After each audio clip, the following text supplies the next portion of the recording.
Menko Polhukam dipecah, Bung. Mm-mm. Menko Politik Keamanan sendiri, Mm-mm.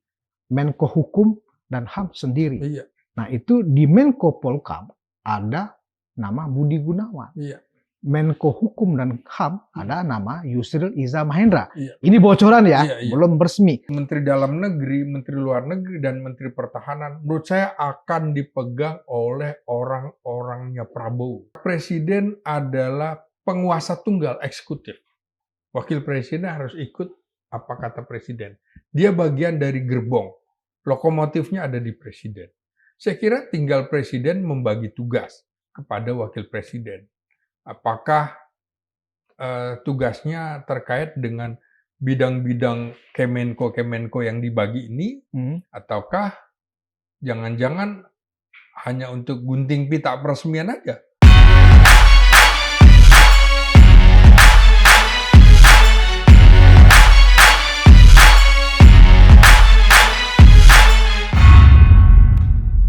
Hai, apa kabar Sobat Madilog? Bersama saya Budius Ma'rufiliang berjumpa lagi bersama Anda. Hari ini kita hari pelantikan anggota DPR RI, tetapi terkait dengan hari ini 1 Oktober itu adalah diawali dengan kita memperingati dulu ya, sekitar 30 tahun yang lalu sampai sekarang juga mestinya masih berjalan peringatan hari gugurnya pahlawan revolusi, ya, ditandai dengan gerakan yang disebut dengan gerakan G30 September PKI. Dan peristiwa ini adalah peristiwa yang sangat penting bagi kita karena dari sinilah peradaban modern kita, peradaban politik modern kita dimulai. Tanpa adanya gerakan atau pemberontakan G30 PKI ini, ya kan? Mungkin Presiden Soekarno masih berkuasa sampai lebih dari tahun 66 dan tidak ada yang namanya Presiden Soeharto. Nah, jadi memang peristiwa 30 September ini adalah bandul sejarah kita bersama. Nah, bertepatan dengan itu, hari ini saya kedatangan seperti biasa langganan Madilog Forum, Bung Selamat Ginting dari Universitas Nasional Jakarta. Apa kabar, Bung? Kabar baik, alhamdulillah. Bung sudah beredar di mana-mana saya lihat ini, ya kan? Oh gitu ya. Iya. Nah, Bung, ya. Sesuai dengan apa yang saya sampaikan tadi, Bung, ya. ini adalah bandul tanggal bersejarah. Ya. Dan hari ini juga anggota DPR RI hasil pemilu 2024 sudah dilantik, ya kan? Peta politik baru apakah akan muncul, Bung, dengan pelantikan ini sesuai dengan bandul sejarah ya? Kalau kita lihat kaitannya dengan bandul sejarah, apakah anggota DPR RI yang terpilih yang baru ini, ya kan, bisa lebih baik kualitasnya dan membuat peta politik menjadi lebih progresif, tetapi juga tidak membuat demokrasi kehilangan kualitasnya. Pandangan Bung dengan pelantikan ini apa? Nah, saya tentu perlu menjawab dulu dari pembukaan tadi ya. Iya. Peristiwa gerakan 30 September 1965 dan 1 Oktober Gestok itu.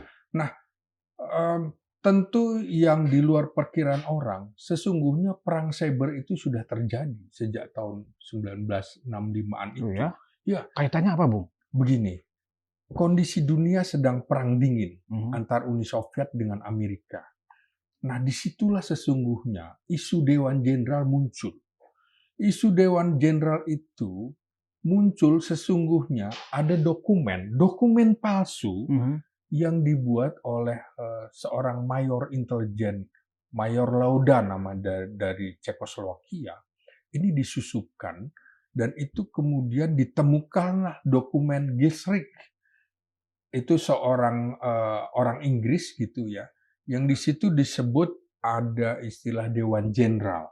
Nah, Dewan Jenderal inilah dokumen palsu ini dimakan di Indonesia oleh kelompok-kelompok, termasuk oleh PKI, bahwa Angkatan Darat akan menggulingkan Presiden Soekarno.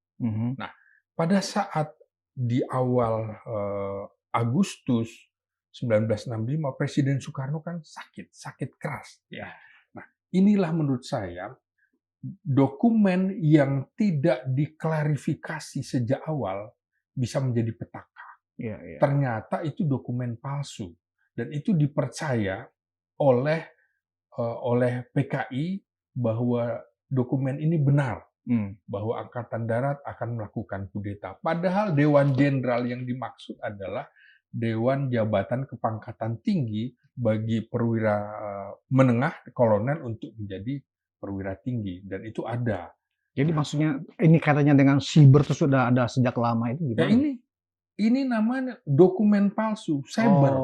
Nah, Oh. seharusnya ya jadi Biro Pusat Intelijen kita yang dipimpin Dr. Subandrio yang juga Menteri Luar Negeri, pada saat itu ketua hariannya adalah pelaksana hariannya adalah Brigjen Polisi Sutarto.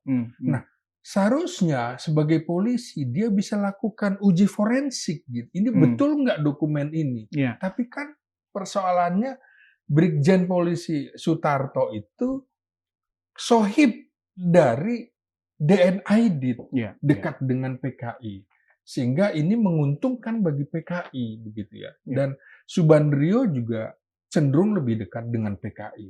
Nah, akibatnya kita tahu bersama pimpinan Angkatan Darat menjadi korban dari peristiwa itu. Iya, memang peristiwa G30 SPKI itu sendiri memang sangat banyak sekali versi, Bung, ya kan? Bahkan ada yang mengatakan Soekarno terlibat, bahkan ada juga yang membantah Soekarno terlibat. Nah, dengan tap MPR yang terbaru, ya kan, sudah diklarifikasi bahwa Soekarno tidak terlibat. Tetapi kalau kita melihat dari film G30 SPKI, ya, produksi tahun 84, ya, itu memang terlihat pemicunya terkait dengan Dewan Jenderal itu sendiri adalah ketika sejumlah dokter dari Peking, Cina, ya, setelah memeriksa Bung Karno di Istana Bogor pada saat itu membuat semacam diagnosa bahwa Bung Karno sakitnya sangat serius dan diperkirakan tidak lama lagi. Nah, kemudian antara yang mempengaruhi Soekarno ada dua pihak nih, Angkatan Darat ya dengan DNID selaku ketua PKI. Ya, waktu juga menteri kan di sana waktu itu. Nah, disitulah kemudian antar berdua ini diisukan saling berebut siapa yang duluan, Angkatan Darat kah atau PKI. Nah, diciptakanlah isu Dewan Jenderal oleh PKI, kita harus mendahului Angkatan Darat. Nah, versi-versi ini kan banyak sekali di masyarakat, Bung, dan juga oleh kalangan akademisi. Nah, tapi Bung, terlepas dari banyak versi tentang G30 PKI ini, yang kita lihat manifestasinya sekarang adalah apakah Bung mencium sisa-sisa dari yang namanya ideologi dari Partai Komunis Indonesia itu masih ada? Kalau pengamatan saya, sisa-sisanya sebenarnya apa yang disebut dengan bahaya laten PKI itu masih ada. Terlihat dari kita terbiasa sekarang untuk saling adu domba, kebencian dan seterusnya. Nah, itu gimana menurut Bung Ginting? Ya, menurut saya salah satu kesalahan mempercayakan pemeriksaan kesehatan Presiden Soekarno kepada dokter dari Peking atau Beijing itu. Negeri komunis. Kenapa tidak ada second opinion dari dokter lain? Termasuk dokter Indonesia. Sakitnya seperti apa sih? Harusnya untuk pemeriksaan presiden itu harus jelas, ada pembanding. Nah, karena tidak ada pembanding, isunya jadi seperti itu.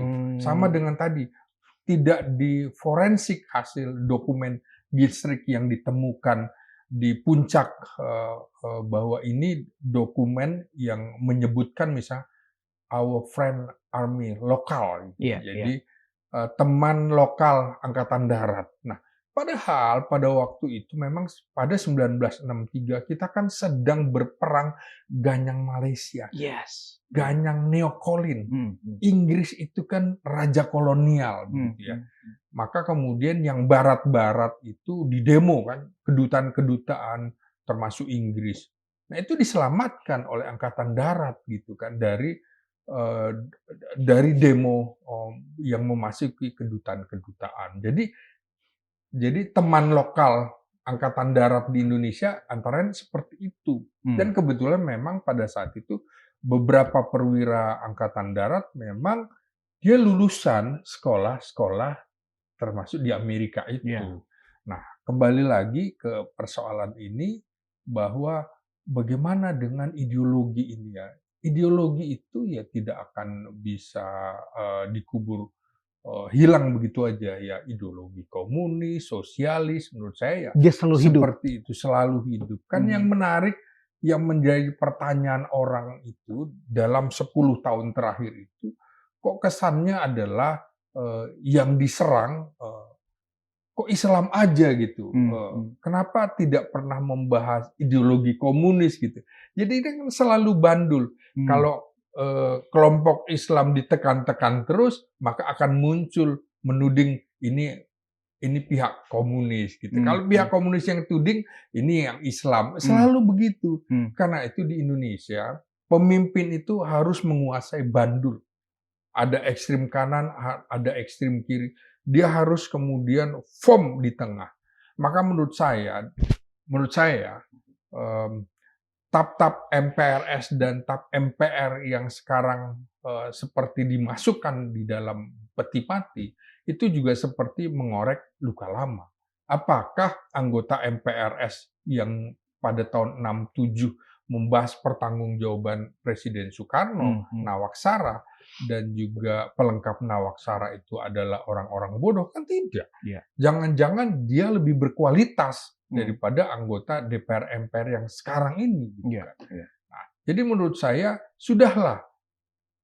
Publik juga sudah lupa dan menganggap bahwa Soekarno pahlawan nasional. Sudah selesai. Soekarno punya kesalahan, ya. Soeharto punya kesalahan, ya. Gus Dur punya kesalahan, ya. Dan kita tutup. Mikul dulu mendem jeruk itu, yang kata bahasa Jawa. Nah ini kan sebenarnya kita juga harus memahami tidak ada manusia yang sempurna. Tidak ada presiden Indonesia yang sempurna. Ya itulah catatan sejarahnya. Sejarah itu ditulis oleh pemenang. Ya sudah menurut saya, kita lupakan dan saya tetap akan menganggap bahwa Soekarno pahlawan nasional, Soeharto pahlawan nasional, Gus Dur pahlawan nasional dengan segala kontroversinya. Bukankah tokoh-tokoh PKI juga dinobatkan sebagai pahlawan nasional oleh Presiden Soekarno? Itu tidak ada yang protes juga. Ya sudah. Jadi konteks peristiwa 65 nggak bisa dibawa konteks sekarang. Konteks Pak Harto 98 nggak bisa dibawa ke sekarang. Juga konteks Gus Dur dibawa ke sekarang nggak bisa. Tapi kalau HAM dibawa-bawa di tahun 65, ya nggak akan ada nih penumpasan, penumpasan seperti itu. Jadi menurut saya tutup buku saja. Ya itu bagian dari sejarah pertarungan politik di Indonesia pada saat itu. Jadi belajar dari hari ini adalah ada suatu peristiwa sejarah. Bung ingin menyampaikan bahwa kita rekonsiliasi secara keseluruhan. Oh ya, rekonsiliasi tapi tidak perlu juga membuang naskah-naskah sejarah, apalagi diputuskan oleh pimpinan MPR. Padahal itu diputuskan lewat sidang paripurna MPRS maupun MPR, bukan kayak duduk di warung kopi, kita tutup, enggak juga. Ini ke depan akan jadi kontroversi lagi. Jadi menurut saya sudahlah. Jadi Bung nggak khawatir bahwa dalam dinamika politik hari-hari ini dan ke depan, ya kan, anasir-anasir bahaya laten komunis itu tidak ada. Iya, saya kira tetap ada ya. Kan saya bilang ideologi itu nggak bisa dikubur gitu. Orang ingin mempelajari, ya silahkan. Tapi kemudian apakah bisa dipraktekkan di negeri Pancasila Indonesia? Ya enggak. Jadi orang juga harus menyadari negeri kita itu walaupun bukan negara agama, tapi agama ditempatkan di sila pertama. Kalau ini tidak sesuai dengan ajaran agama, bahwa kita mengakui ketuhanan, ya sudah harusnya menyadari itu. Oke, berangkat dari semangat Bung tadi. Menghimbau ya, anggap saya mengistilahkan itu bahasnya menghimbau ya, supaya seluruh elit politik khususnya ya mengedepankan semangat rekonsiliasi. Bahwa para pemimpin itu sudah menjalankan tugasnya, pasti ada kelemahan, ya kan? Tugas kita ya dalam membawa sejarah ini untuk hindari yang salah, ya kan? Maksimalkan yang belum, kan begitu. Nah, betul. Bung, hari-hari ini kita sekarang ini ya khususnya kita dibawa oleh sebuah diskursus, ya Pak. Apakah pemerintahan baru, ya pemerintahan baru sebentar lagi 20 Oktober, yang sekarang ini sedang tersangkut ya, tersangkut deal-dealnya, menunggu pertemuan ya antara dua tokoh, ya antara Megawati dan Prabowo, Iya. ya kan? Dalam semangat rekonsiliasi yang tadi Bung sampaikan, sebaiknya seperti apa? Apakah memang ya PDIP bergabung Iya. kepada pemerintahan baru, ya, atau tetap PDIP tetap sebagai oposisi? Karena ini tidak mudah, Bung. Kita bisa panjang lebar bicara tentang ini, tidak mudah. Gimana menurut Bung? Iya. Jadi kita mesti ingat bahwa rakyat pada saat pemilu memilih partai-partai politik itu dengan janji-janjinya, dengan kampanye-kampanye. Ingatlah pernyataan Hasto itu, ya. Sekjen PDIP Hasto Kristianto pada tanggal 14 Februari 2024 pada saat pencoblosan. Dia bilang, kami siap menang, siap kalah. Kami siap duduk di pemerintahan apabila menang, dan kami siap menjadi oposisi kalau kalah. Publik rasanya akan dalam tanda petik mengutuk partai politik karena merasa ditipu. Ditipu oleh Nasdem, PKS, PKS, PKB yang dari koalisi perubahan masuk situ, ya, Kim Plus. Kim Plus. Dan ini juga, kalau PDIP kembali masuk, ya sudah, publik merasa akan dibohongi lagi oleh partai politik. Mau lewat mana check and balances kalau semuanya masuk dalam pemerintahan? Apakah parlemen bisa menjadi alat check and balances kalau dia bagian dari partai yang berada di koalisi pemerintahan? Nah, kita ingat selama 10 tahun pemerintahan Jokowi, ini adalah parlemen terburuk di era reformasi. Ini hanya semacam 5 tahun terakhir atau 10 tahun terakhir? 10 tahun. Berarti 2 periodenya pemerintahan Jokowi? Iya. Ini hanya pemandu sorak. Stempel pemerintah gitu. Tidak ada hak angket. Tidak ada hak angket. Anda tahu soal IKN, 93% setuju. Cuma 7% yang tidak setuju adalah PKS. Begitu. Nah sekarang, Jokowi juga menyalahkan rakyat bahwa ini IKN ini kemauan rakyat. Alasannya DPR menyetujui. Ya. Kan seperti itu. Jadi buang badan sekarang. Nah ini menurut saya kenapa DPR menjadi pemandu sorak? Karena jadi stempel pemerintah. Nah ini juga ke depan. Kalau ini semuanya kan repot. Sebenarnya bisa saja PDIP misalnya mendukung pemerintah, tapi tidak harus juga duduk di kabinet. Kalau memang bagus, ya kita dukung. Kalau enggak, ya kita kritik gitu loh. Jadi kenapa harus malu berada di luar pemerintahan? Toh selama 2 periode masa kepresidenan SBY, PDIP berada di oposisi dan menuai hasilnya pada 2014 dengan Jokowi sebagai kader PDIP menjadi presiden. Nah, kenapa itu tidak dilakukan lagi sekarang? Berarti Bung melihat ya PDIP sebaiknya tetap di luar. Iya. Ya. Nah, kalau dilihat dari kepentingan, ya masing-masing mereka ini kan punya kepentingan, Bung. PDIP punya kepentingan. PDIP pun ya kalau kita secara detail membacanya, antara kubu Puan Maharani dengan kubunya ibunya sendiri itu sepertinya berbeda kepentingan secara politik ya, ya kan? Itu kita baca dari mana? Dari komposisi kepengurusan DPP yang terbaru. Ya kan gitu terlihat, ya kan? Terlihat di situ, ya kan? Ada memang faksi-faksi yang memang itu ke pendukungnya Ibu lewat Hasto, Sekjen, dan juga ke Puan Maharani, ya kan? Nah, orang melihat kepentingan yang ingin mempertemukan Prabowo dengan Megawati adalah kepentingan Puan Maharani. Bung membacanya seperti itu.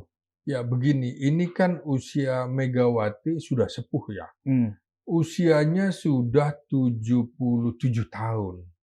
Artinya paling senior saat ini. Paling senior. Dengan memerintah sekitar 30 tahun. Dari PDIP sampai PDIP. Ya, dari PDI dengan sampai PDIP. Nah ini masa kritis sebenarnya bagi PDIP. Kalau terjadi sesuatu dengan Megawati.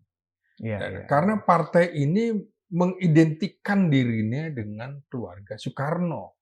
Kan gitu. Bagaimana kalau bukan keluarga Soekarno yang memimpin PDIP. Kita tahu bersama bahwa Golkar pecah-pecah menjadi partai-partai lain Nasdem, ya Demokrat, Demokrat. iya Gerindra, Hanura segala bisa berdiri. Tapi partai yang pecah dari PDIP nggak bisa Nggak ada yang jadi. berdiri, Iya. nggak ada yang jadi. Iya. Ini menjadi analisis menarik kalau Hmm. kemudian melawan keluarga Soekarno begitu Iya, ya. iya. Jadi politik itu adalah perpaduan antara rasionalitas dengan irasionalitas. Nah, makanya kemudian menurut saya eh, eranya Megawati ini sesungguhnya sudah senja. Sudah mulai senja, Bung. Karena usia ya, kita nggak tahu usia harapan hidup orang Indonesia kan perempuan sekitar 71-72, Megawati sudah melampaui itu. Laki-laki 74 tahun. Nah, kalau terjadi sesuatu dengan Megawati, gimana PDIP? Kalau ada di Dikhawatirkan. luar pemerintahan maksudnya? Iya. Hmm. Nah, ini kan yang dikhawatirkan adalah ini tentu banyak pertimbangan kenapa Puan ingin berada di pemerintahan. Ya, kan belajar dari pengalaman 2014 ketika menjadi pemenang pemilu, tapi PDIP tidak bisa menjadi ketua DPR, kan gitu.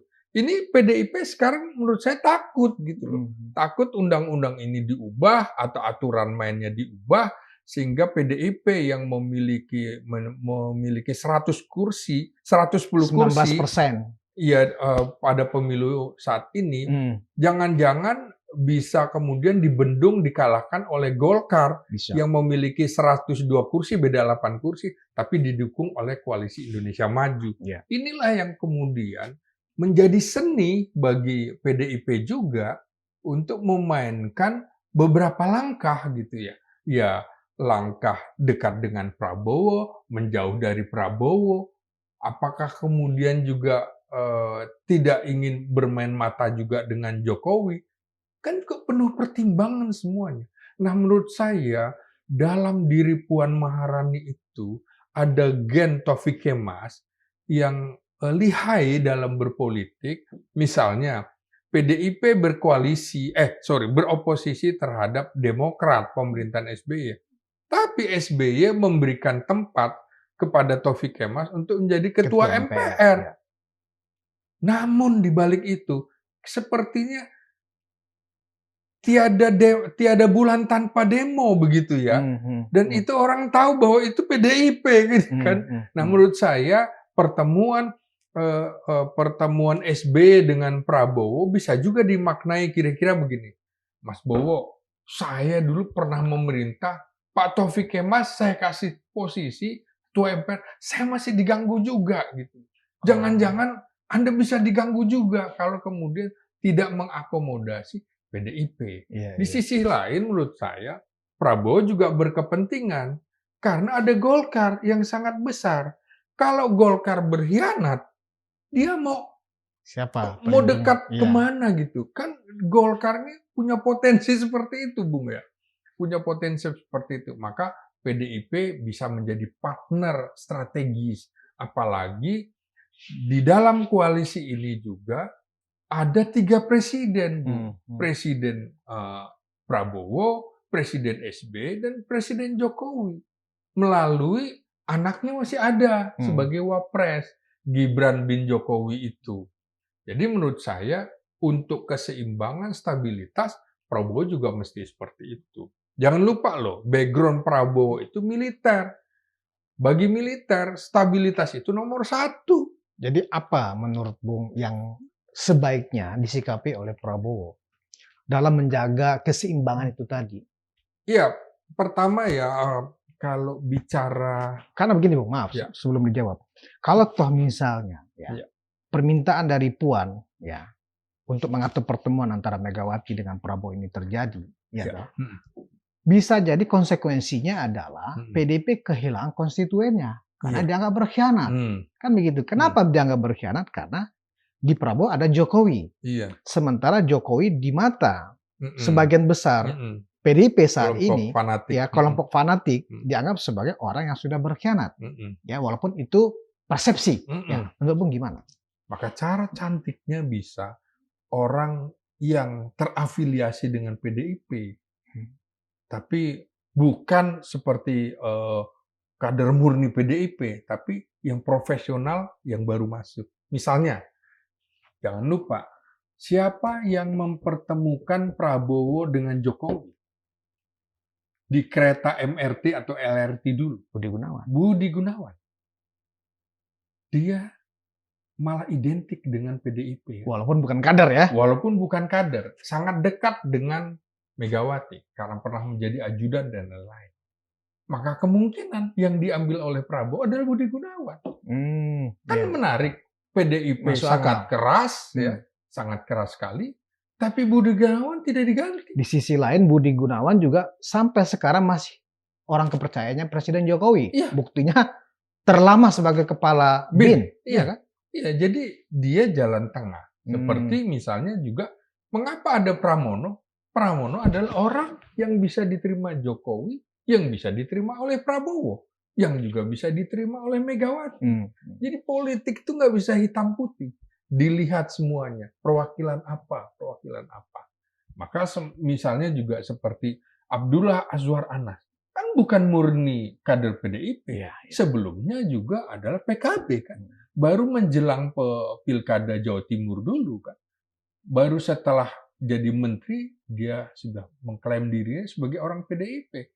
Ya mungkin yang diambil seperti itu. Bukan kader 24 karat PDIP yang diambil. Kira-kira begitu. Jadi kalau misalnya hari ini mereka bersidang, ya, yang di Senayan itu, Bung, yang setelah dilantik kan pasti mereka bersidang. Pasti memang yang akan dikaji memang seperti itu tadi ya. Iya. Untung ruginya demi kepentingan bangsa dan negara, kepentingan politik dan seterusnya. Iya. Nah, berarti memang kalau kita lihat perbandingan yang ada di Senayan hari ini 19% lawan 81%, Bung. Ya, antara Kim plus 81% dengan PDIP 19%. Memang mayoritas pemenang adalah PDIP, tetapi mereka tidak dominan, ya kan? Nah, untuk supaya masing-masing kepentingan ini punya salurannya, ya kan? Bung melihat, ya, yang paling elegan adalah mencari orang dekat dari PDIP tapi tidak struktural atau tidak kader gitu, seperti Budi Gunawan. Apa garansi bahwa itu bisa menjadi lebih baik, Bung? Artinya kepentingan ini semuanya terakomodir dengan Budi Gunawan tetap ada di pemerintahan Prabowo Gibran. Ya karena menurut saya semuanya punya kartu. Dia punya akses yang luar biasa. Sama dengan sampai sekarang kita belum akan pernah tahu ya bagaimana 580 anggota DPR yang dilantik ini ya. Terus pembagian komisinya seperti apa? Ini kan terkait dengan Undang-Undang Kementerian Negara yang direvisi. Di situ jumlah kementerian itu tidak lagi 34, tapi diserahkan kepada Presiden sesuai kebutuhan. Ya. Maka komisinya menurut saya nanti bisa juga bertambah. Bisa sangat bertambah, bisa lebih banyak tergantung berapa jumlah kementerian. Nah di sini juga adalah bagi-bagi kekuasaan gitu. Jadi misalnya ada yang ditaruh di sini, ada yang juga ditaruh sebagai ketua komisi atau badan anggaran dan lain-lain. Nah, itu pembagian kekuasaan. Maka menurut saya juga pembagian kekuasaan terhadap kaum oposisi bisa juga dengan cara-cara seperti itu. Waktu SBY memberikan tempat kepada Taufik Kemas sebagai ketua MPR. Nah, ini juga sama. Apakah kemudian yang masuk di dalam kabinet itu adalah pure orang-orang dari ketua umum? Belum tentu. Bisa saja ketua umum memberikan nama-nama, tapi tidak digunakan. Contoh Golkar misalnya. Kan banyak dewa. Ada Luhut Binsar Panjaitan, ada Yusuf Kalla, ada Ical, Abu Rizal Bakri, ada Ginanjar Kartasasmita. Saya kira semuanya akan melakukan lobby politik kepada pemerintahan Prabowo agar kadernya, orang-orangnya yang masuk di situ. Prabowo juga tentu tidak bodoh-bodoh amat karena dia juga pernah menjadi kader Golkar. Dia tahu pertarungan di Golkar, maka dia juga akan memilih menteri-menteri dari Golkar yang beda-beda faksi. Nah, begitu juga untuk yang lain, termasuk di PDIP. Begitu. Berarti, Bung, yang ada di Senayan ini sebenarnya mereka itu nggak lebih dari tangan-tangan dari para ketua umum mereka ya. Persis.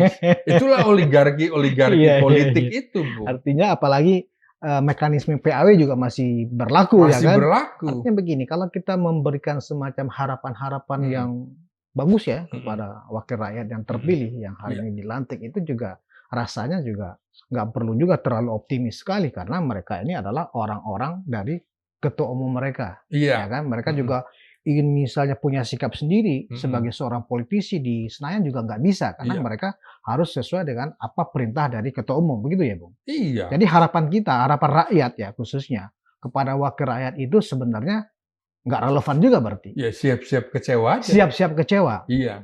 Ya misalnya dengan sekarang muncul 24 anggota DPR berasal dari artis, Iya. 15 dari advokat. Nah, silakan diteliti. Kemudian bagaimana dengan tingkat pendidikannya? Kita dengan di era popularitas itu menjadi hitungan, lama-lama seperti Bung kalau kemudian bertarung dengan artis, Anda nothing, Bung, Iya. nothing, nggak ada apa-apanya gitu kan. Mmm. Uang nggak ada, popularitas nggak ada, kekuatan otak Anda tidak akan mampu mempengaruhi rakyat. Ingat loh, di era Jokowi ini, pemerintahan kita selama 7 presiden, bansos itu jor-joran di tahun pemilu, hampir 500 triliun. Rakyat dalam tanda petik disuap. Sama seperti itu. Kalau Anda nggak mampu membayar rakyat, ya susah. Rakyat yang 60% ini ya masih bisa dibohongi seperti itu. Maka menurut saya tidak heran kalau tingkat kepuasan publik terhadap presiden itu selalu tinggi. Ya karena dengan bansos itu. Iya. Loh, ya sama Bung, gangster-gangster di mana-mana juga begitu kan. Dia kasih rakyat di bawah, rakyat nggak tahu bahwa itu uang haram dan segala macam. Dia dukung tuh gangster-gangster itu lebih dipercaya daripada serip-serip segala macam. Itu faktanya sekarang. Oke. Nah, Bung, ini 20 hari lagi ke belakang, ya kan, 20 Oktober. Kita masih sering juga membaca ya di media sosial sejumlah pihak ya Prodem ini, kalangan dari pro demokrasi ini masih berusaha terus ya untuk anggaplah bahasanya ingin membuat perubahan sebelum 20 Oktober, ya kan, konsolidasi terus berjalan dan seterusnya. Apakah itu masih perlu menurut Bung? Ya paling tidak ini ingin menunjukkan bahwa akhir pemerintahan presiden kita semuanya buruk, Bung. Ini ingin menunjukkan kepada dunia Jokowi dengan kekuatan pembangunan infrastrukturnya, tapi di sisi lain menurunnya demokrasi, menurunnya penghormatan terhadap HAM. Kemarin peristiwa yang terjadi di Kemang itu, bagaimana aksi menggagalkan diskusi segala macam, itu menjadi catatan buruk di akhir pemerintahan Jokowi. Menurut saya antara lain sebenarnya ingin menyuarakan kepada dunia bahwa pemerintahan Jokowi terakhirnya begini. Sebenarnya apa sih Bung tuntutan atau yang ingin dimotif ya dari teman-teman yang terus berupaya untuk mencari jalan ya untuk melengsarkan lah, untuk mengadili Presiden Jokowi lah. Ketika tadi kita berbicara tentang semangat rekonsiliasi, semangat tentang ke depan secara geopolitik, kita harus bersatu, harus kompak. Menurut Bung, apa sih sebenarnya yang paling substansial yang mereka pikirkan, yang ingin mereka kerjakan ini? Ya, tentu salah satu amanat reformasi adalah kita ingin memperbaiki demokrasi. Saya kira civil society pesannya seperti itu. Kalau rekonsiliasi, menurut saya gagasan yang juga harus kita hormati. Karena memang bangsa kita begitu majemuk, bangsa kita begitu berbineka, maka Prabowo dengan background militer, tentu yang dikedepankan dari 5 sila itu, pertama adalah sila persatuan itu, Bung. Jadi bagaimana menyatukan kepentingan-kepentingan. Dia belajarlah dari pengalaman ayahandanya yang terlibat dalam pergolakan PRRI Permesta.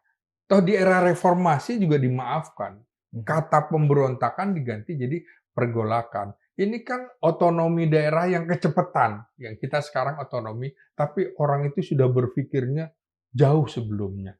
Jadi pesan Prabowo barangkali bahwa sudahlah kita tutup dosa-dosa pemimpin kita, eh, cara berpikir kita yang benturan terus ini akan mengganggu stabilitas nasional. Ya. Prabowo sebagai tentara pastilah stabilitas nomor satu, gitu. Baru kemudian pembangunan dan pemerataan.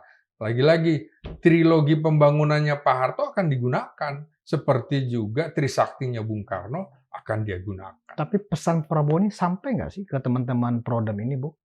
Kalau kita melihat seperti ada kemarin pertemuan di Kemang yang tiba-tiba diintervent, ya kan, sehingga nggak jadi. Juga ada skenario-skenario mahasiswa akan turun ke jalan lagi, akan demo di sejumlah kota lagi.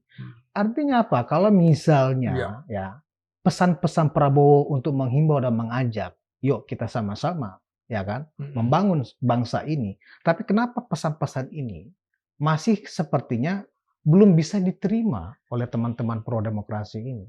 Ya, menurut saya ya, ini kita hanya kurang dari 20 hari, mungkin 19 harian ya. Artinya kurang dari 3 pekan. 2 pekan lagi akan ada inaugurasi pelantikan presiden dan wakil presiden. Nah, kebetulan FTA ini, Forum Tanah Air ini, kebetulan dari daftar namanya adalah mereka yang cenderung kritis terhadap pemerintah. Bahkan ada simbol-simbol oposisi di situ. Mungkin pesannya jangan ganggu lah gitu. Tapi kalau dengan cara-cara kekerasan seperti itu, justru ini memudarkan harapan terhadap Jokowi yang semula dianggap sebagai harapan baru, dia terakhir malah akan menjadi musuh baru bagi civil society. Menurut saya ini juga harus dipahami. Menurut saya sih pelantikan presiden ya, kebetulan background dari militer, itu agak sulit diganggu, Bung. Tentara pasti akan menjaga stabilitas karena bukan melihat siapa-siapa orangnya, tapi ini adalah presiden, jabatan presiden, bukan namanya siapa. Seperti juga menjaga Jokowi bukan Jokowi pribadi, tapi jabatan Jokowi sebagai presiden. Setelah itu enggak. Makanya menurut saya Hari TNI yang dipusatkan di Monas sekarang itu antara lain juga sekaligus untuk menjaga sampai adanya pelantikan presiden. Kan ada terjadi penabalan pasukan dari Kodam Siliwangi, Kodam Diponegoro, Brawijaya sampai Diponegoro dan sampai Sriwijaya menurut saya itu antara lain untuk meyakinkan masyarakat bahwa kita harus sukseskan pelantikan presiden ini. Ini adalah tuntutan konstitusi kita. Ini perhelatan pemilu pilihan untuk mencari pemimpin sudah dilaksanakan. Hasilnya seperti ini. Pro dan kontra sudah selesai. Siapapun yang menjadi presiden terpilih dan wakil presiden terpilih, dia berhak dilantik. Ya. Tapi setelah itu lain soal. Tapi pelantikan harus berjalan. Militer kan begitu. Sampai tongkat komando dipegang, sudah baru sah menjadi presiden atau pejabat baru. Begitu, ya, Bung. Memang kalau kita lihat ada peningkatan memang kita biasanya sih kalau misalnya menjelang Hari TNI atau Hari ABRI 5 Oktober ya kan. Tidak seperti yang kita lihat sekarang di Jakarta, ada peningkatan pasukan dan seterusnya. Dan kita juga mendengar hari ini, Bung, latihan pasukan TNI Angkatan Udara, ya kan, sangat luar biasa rasanya. Dan memang kalau kita lihat seperti yang tadi saya sampaikan, Bung, ada juga yang harus diperbaiki dari teman-teman pro demokrasi ini dalam membangun basis sebagai oposisi. Ya. Kalau kita melihat perjalanan oposisi sejak reformasi ini cenderung elitis, bahkan cenderung orderan, ya kan? Nah, sebenarnya mereka kan bisa membangun basis organisasi lebih mengakar kepada rakyat, kepada masyarakat, dengan mereka berakar dengan melakukan tindakan-tindakan istilahnya melakukan semacam keberpihakan yang nyata ya dalam sejumlah program-program, tidak hanya bersuara seolah-olah si A nggak benar, si A situ nggak tepat dan seterusnya, ya kan? Sehingga terkesan ketika kelompok pro demokrasi ini hanya dinilai sebagai barisan orderan, ya kan? Yang kemudian dibayar dan seterusnya, ini kan nggak bagus, Pak. Karena apa? Nggak bagus karena demokrasi butuh ya Pak, teman-teman yang menyampaikan aspirasi dari rakyat di luar partai kan begitu, Bung. Gimana pandangan Bung? Ya demokrasi itu cara, bukan tujuan. Ya, jadi menurut saya ya barangkali itu caranya, bagi mereka caranya. Bagi saya sih sah-sah aja, asal jangan juga keluar dari konstitusi. Karena itu wujud dari kebebasan berpendapat. Ya. Berserikat, menyuarakan hak-hak mereka. Jadi menurut saya nggak apa-apa. Kalau kemudian tidak ada, malah kita cenderung menjadi negara otoritarian. Tapi itu kita harus ingatkan semua pihak, kita harus patuh kepada agenda-agenda reformasi termasuk pelantikan presiden. Ya sudah, kita dukung saja itu. Setelah itu silakan mereka mengkritik pemerintahan baru. Kita membutuhkan civil society seperti itu supaya pemerintah kita juga jangan terjebak menjadi pemerintahan otoritarianisme. Yang dikhawatirkan dari presiden dengan latar belakang militer kan seperti itu. Tapi ternyata SBY jauh lebih demokratis kok daripada Jokowi. Indeks demokrasi pada era SBY jauh lebih bagus daripada indeks demokrasi padahal era SBY Jokowi. adalah berlatar belakang militer. Iya, jadi tidak selalu bahwa pemimpin dari background militer itu lebih buruk dari pemimpin berlatar sipil dalam berdemokrasi. Karena menurut saya, dia kan sudah melalui cobaan-cobaan luar biasa, melalui 3-4 kali ikut pemilu dan membuat partai politik. Dan menurut saya, Prabowo adalah salah dua bersama SBY, militer yang mampu membangun partai politik dan partainya lolos ke parlemen. Wiranto tidak bisa. Edi Sudrajat, Tri Sutrisno lewat IPKI gitu, kemudian juga Hendro Priyono yang meneruskan, gagal.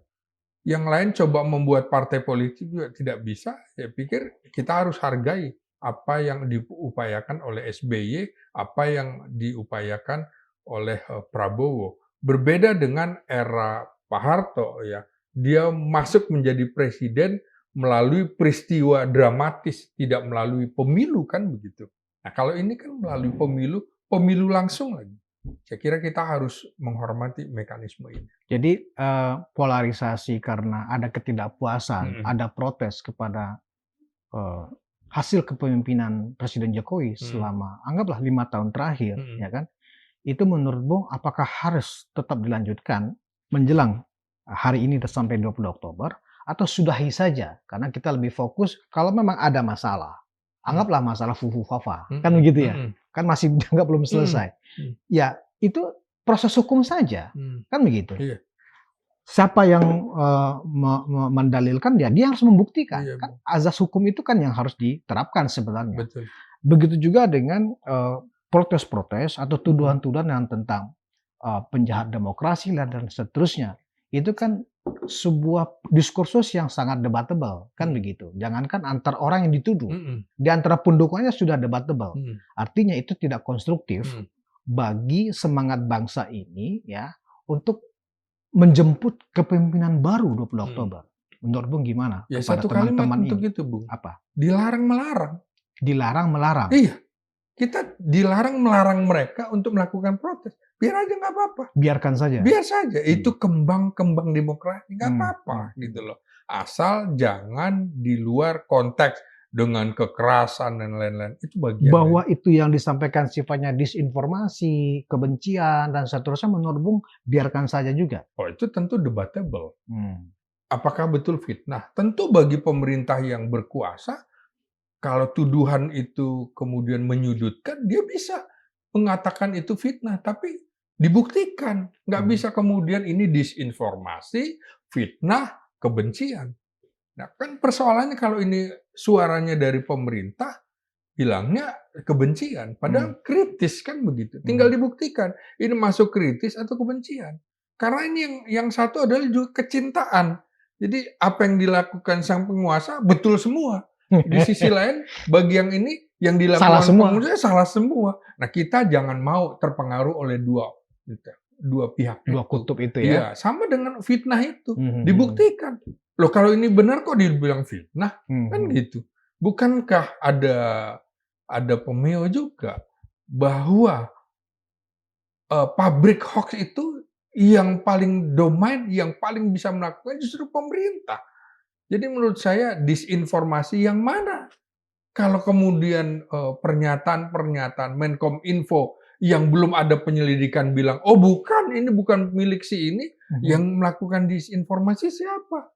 Kan sama seperti kita belajar dari pengalaman peristiwa 65 itu. Itu kan hoax, Bung.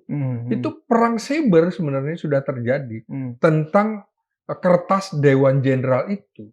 Ketika pihak pemerintah tidak cepat menanganinya, jadinya konfliknya seperti itu. Nah, ini kita juga berlarut-larut dalam kasus Fufu Fafa. Akun siapa? Gitu loh. Fitnah. Siapa yang fitnah? Nah, saya kira gitu. Soal disinformasi, fitnah, dan kebencian, lagi-lagi kita harus bijak. Apa iya itu disinformasi, apa itu fitnah, apa itu kebencian. Jangan-jangan itu informasi, bukan fitnah, tapi fakta, bukan kebencian, rasa sayang. Kan sama dengan kita mengkritik pemerintah, bukan karena benci. Podcast ini kan bukan karena benci kan, tapi karena sayang. Kita ingin memperbaiki. Ini ada yang keliru loh, gitu loh. Dan kita tidak punya niatan karena tujuan kita pasti politik kita adalah politik negara untuk kepentingan dan kemaslahatan bangsa dan negara. Masalahnya kan anggaplah yang ada unsur pidananya, ya. Misalnya kan Fufu Fafa ini ya, itu kan ada unsur pidananya. Masalahnya pihak yang merasa ini adalah sebuah sikap yang tidak bagus dari pemilik akun Fufu Fafa, hanya mereka itu beresonansi hanya di ruang-ruang publik, di ruang-ruang media sosial. Harusnya kan ya lapor aja ke polisi, kejaksaan, dan seterusnya. Sehingga mereka punya bukti, mereka punya keyakinan, laporkan saja ke kepolisian gitu loh. Ya nggak bisa, Bung, karena terkait dengan penguasa, Bung. Nggak akan bisa, Bung. Setidaknya kan yang menilai kan rakyat nanti, Bung. Iya, Iya kan? nanti itu akan dilakukan setelah pemerintahan berganti. Oh, oke. Kan yang tidak bisa dilawan itu kan 3 itu. Penguasa, orang gila, orang jatuh cinta. Nggak bisa dilawan, Bung. Nah, seperti itu. Jadi mau lawan apa soal akun Fufu Fafa kepada penguasa? Nggak bisa. Jadi Bung skeptis sekarang bahwa itu Ya percuma. karena diduga terkait dengan itu. Oke. Dengan anak sang penguasa. Jadi menurut saya nanti dilaporkan nanti setelah 20 Oktober. Baru kita akan fair menilainya, gitu, Bung. Jadi Bung menilai di era Prabowo Subianto sudah resmi ya menjadi presiden, ya kan? Itu baru bisa hukum berjalan sebagaimana mestinya, begitu? Iya. Wah, luar biasa, Bung. Terlalu sangat optimis kepada Pak Prabowo. Nah, Iya, Bung, kita harus optimis siapapun. Pada saat Jokowi menjadi presiden, kita harus optimis. Di tengah kalaupun kita nggak milih dia, kita harus optimis. Oh, ini udah pilihan rakyat. Toh dia dari wali kota, bukan anak menteng gitu kan. Dia punya harapan segala macam. New hope awalnya. Kalau kemudian menjadi musuh baru di akhir masa, ya itu karena rapotnya jadi merah gitu. Di awal menurut saya siapapun kita dukung. Sama dengan Prabowo. Begini, Bung, maksud saya kenapa Bung terlalu optimis dengan Pak Prabowo bukan dalam arti penegakan hukumnya, tetapi ada latar belakang diajaknya Gibran oleh Pak Prabowo itu kan ada sebuah latar belakang. Iya, iya. Dan kalau kita lihat kehebohan masalah Fufu Fafa ini, ya itu kan sekitar 10 tahun yang lalu, ya kan, awal-awal ketika kampanye 2014 kan begitu. Nah, jadi maksud saya dikaitkan dengan proses asal usul kenapa menjadi pasangan Prabowo Gibran. Rasanya ya Prabowo nggak menganggap itu hal yang penting. Kenapa? kita sudah tadi bicara di awal, yang dipikirkan oleh presiden baru adalah bagaimana segera tancap gas, Iya. ya kan? Bagaimana sekarang segera konsolidasi kita untuk mengejar pertumbuhan ekonomi Iya. dari 5,1% hari ini mencapai 8%, ya kan? Nah, itu saya pikir fokus yang akan dilakukan oleh presiden terpilih. Nah, Bung juga mungkin juga mendengar dan melihat terbaru bocoran ya, kalau kita anggap tuh bocoran, tapi yang agak masuk akal, susunan kabinet dari Prabowo Gibran, Iya. ya kan, Iya. yang terbaru nih. Iya. Nah, di situ memang terlihat, saya membenarkan analisa Bung tadi, di situ ada 2 Menko yang terkait, Menko Polhukam dipecah, Bung. Menko Politik Keamanan sendiri, Menko Hukum dan HAM sendiri. Iya. Nah, itu di Menko Polhukam ada nama Budi Gunawan. Iya. Menko Hukum dan HAM ada nama Yusril Iza Mahendra. Iya. Ini bocoran ya, Iya. belum resmi. Tapi dikaitkan dengan penjelasan Bung tadi, ada bargaining orang luar dari PDIP, itu rasanya masuk akal dengan apa yang ingin diprioritaskan dalam 3 bulan pertama sejak Prabowo dilantik 20 Oktober. Ya, ini kan rencananya seperti second kabinetnya era Juanda dulu ya. Bahwa ini kabinet profesional, tapi harus juga terwakili dari fungsi profesional juga. Di antara lain mungkin Prabowo harus mengambil perwakilan dari kepolisian. Kan harus seperti itu juga. Jadi misalnya PDIP yang terkait dengan profesi apa, PKB yang terkait dengan profesi apa, termasuk Muhammadiyah yang ormas. Saya kira sah-sah saja bahwa nantinya komposisinya akan seperti itu. Dicari yang profesional. Bukan berarti partai politik tidak bisa profesional. Tapi belajar dari pengalaman seperti 65 itu, Badan Intelijen Negara misalnya, Biro Intelijen, penyelidik intelijen seperti tahun 1965, sebaiknya yang tidak berafiliasi ke partai politik, yang betul-betul profesional, supaya ini tidak dimanfaatkan oleh kepentingan-kepentingan ketika bentrok. Itu tadi, dia terafiliasi oleh PKI misalnya, maka informasi yang kira-kira menyudutkan Partai Komunis Indonesia ya tidak diserahkan, malah diselamatkan. Nah, inilah menurut saya yang paling penting juga adalah jabatan-jabatan strategis. Nah, menurut saya jabatan strategis triumvirat itu Menteri Dalam Negeri, Menteri Luar Negeri, dan Menteri Pertahanan, menurut saya akan dipegang oleh orang-orangnya Prabowo. Itu tidak akan diserahkan kepada orang partai politik yang dari luar partainya dia. Malah kalau bisa yang profesional, bukan juga dari partai politik Gerindra. Menurut saya begitu. Iya, kalau bocoran ya, bocorannya itu memang orang-orang Prabowo semua yang triumvirat, ya kan, dari Sugiono, dari Safri Samsudi, ya, dan kemudian Menteri Dalam Negerinya Khairupan, Pak Gleni ya, gitulah. Nah, tapi apa dan siapa sesungguhnya kita tunggu, Bung, dalam pembentukan kabinet nanti, ya kan, gitu. Pertarungan belum selesai. Nah, Bung, closing statement, Bung. Closing statement, kira-kira karena kita sudah mendapatkan anggota DPR RI yang baru, apa himbauan Bung atau masukan Bung kepada sejumlah anggota DPR yang sudah dilantik hari ini? Ya, tentu fungsi DPR adalah salah satunya mengawasi pemerintahan. Fungsi pengawasan ditingkatkan. Tentu ditingkatkan. Kemudian fungsi membuat undang-undang. Jangan kemudian harus ada target gitu loh. Ini targetnya seperti apa 10 tahun terakhir. Itu harus diperbaiki. Fungsi anggaran juga gitu. Bukan bagi-bagi anggaran untuk kepentingan dia, untuk kepentingan partai politiknya, untuk bansos pada saat pemilu nanti. Nah, ini yang menarik kan sebentar lagi ada pilkada serentak di bulan November, 27 November. Di bulan Oktober ini kebetulan bansos turun, Bung. Nah, ini kan cadangan pangan Oktober. Ini kan pada saat ini sedang kampanye. Jadi jangan kemudian juga itu digunakan. Mereka harus memperbaiki diri, bukan lagi anggota DPR tim sorak. Hmm. Tim sorak seperti era Jokowi, di mana hak angket pun tidak pernah digelontorkan satu kali pun. Begitu, Bu. Nah, kalau bansos kan memang itu bagian dari mekanisme pemerintah di dalam menjaga daya beli, Bung. Ya kan? Karena itu pun sudah berlangsung bukan hanya di era Pak Jokowi. Iya. Ya kan, itu sudah berlangsung dari eranya Presiden SBY juga, Iya, kan iya. gitu.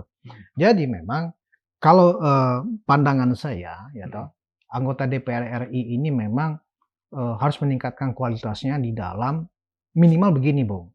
Jangan sampai para petinggi-petinggi partai ini menempatkan wakil-wakilnya ini, anggota-anggotanya ini di komisi-komisi yang nggak sesuai dengan kapasitas mereka. Iya. Itu yang kita masih lihat sering di periode yang sekarang, Iya. ya kan?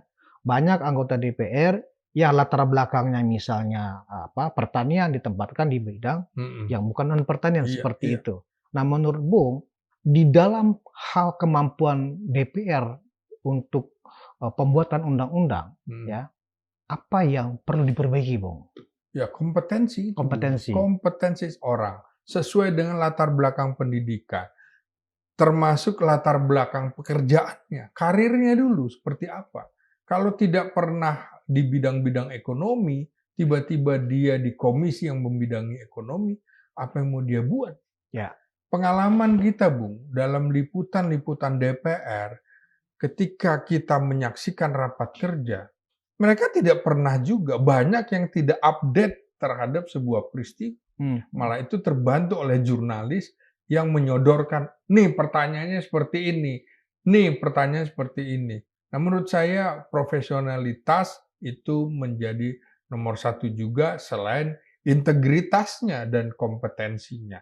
Nah, Prabowo menginginkan di dalam kabinetnya tentu adalah militer kan loyal.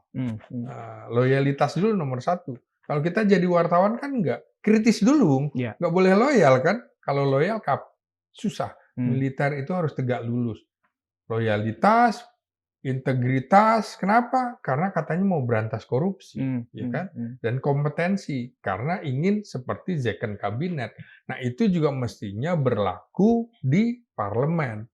Plus profesionalitasnya itu. Oke, untuk anggota seperti itu, ya, himbauan Bung Ginting. Kalau untuk pimpinan DPR menurut Bung, apakah ada semacam negosiasi atau permufakatan tetap Puan sebagai ketua DPR atau kemudian mengikuti pola waktu zamannya Pak SBY ya, tetap PDIP itu diberikan tempat di MPR-nya misalnya, ya kan? Atau gimana menurut Bung komposisi yang benar-benar sesuai dengan apa yang sesuai dengan kondisinya Pak Prabowo sebagai presiden? Ya, saya kira mesti fair lah ya. Ketua DPR itu mesti diberikan kepada PDIP.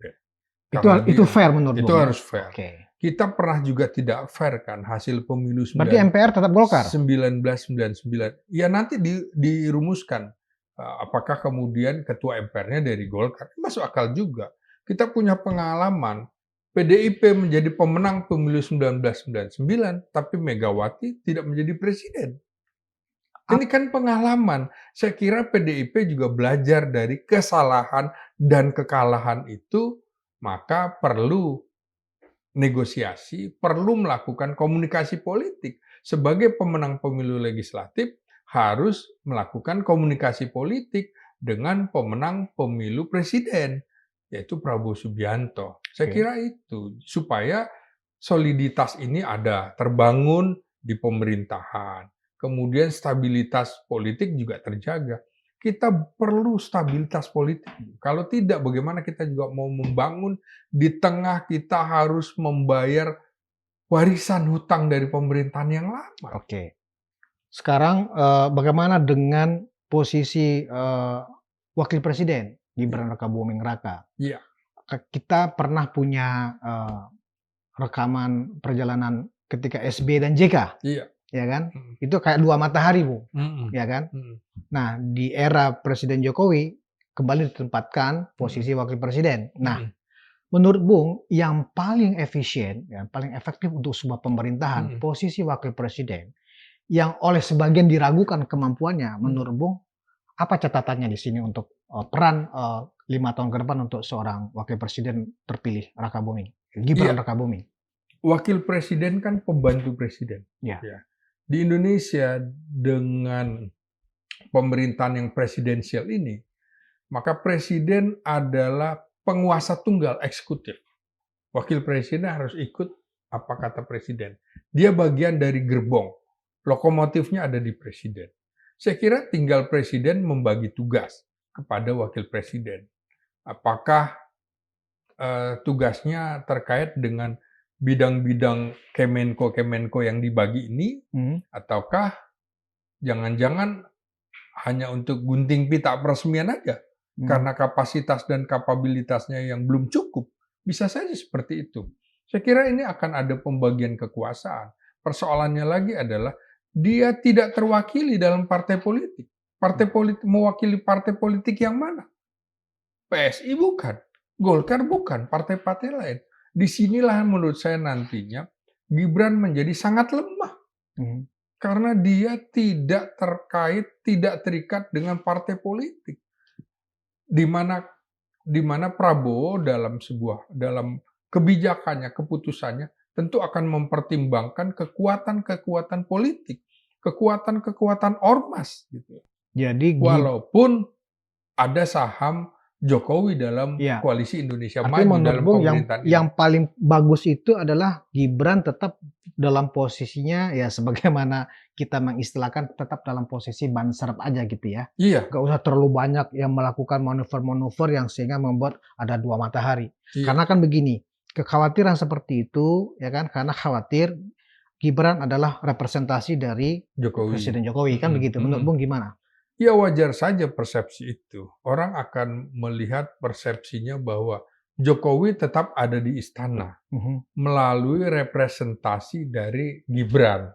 Jadi orang ingin melihat bahwa oh ini dulu rencana pemilu yang ditunda. Oh ini rencana 3 periode kepresidenan. Oh ini rencana